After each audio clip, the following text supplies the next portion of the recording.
Dileep കുറ്റവിമുക്തനായി, Pulsar Suni കുറ്റക്കാരനും. ഒരേ case രണ്ട് തരം വിധികൾ. ഇതെന്താണെന്നല്ലേ? ഹൈ നസ്ബി പറയും. നിയമത്തിന് മുമ്പിൽ ഇത് കൃത്യമായ എവിഡൻഷണറി ഗ്യാപ്പാണ്. അതെന്താണെന്നല്ലേ?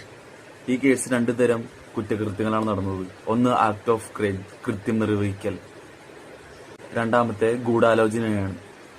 പൾസർ സുനി കുറ്റകൃത്യം ചെയ്യുന്നത് കണ്ടവരുണ്ട്, തെളിവുകളുണ്ട്, അതുകൊണ്ട് അയാൾ കുടുങ്ങി. പക്ഷെ ദിലീപിന്റെ കാര്യത്തിൽ അങ്ങനെയല്ല. അവിടെ തെളിയിക്കേണ്ടത് മീറ്റിംഗ് ഓഫ് മൈൻഡ്സ് ആണ്. അതായത് ഇവർ തമ്മിൽ കൃത്യം നിർവഹിക്കാൻ തീരുമാനിച്ചു എന്നതിന് തെളിവുകൾ ഇവിടെയില്ല എന്നതാണ്.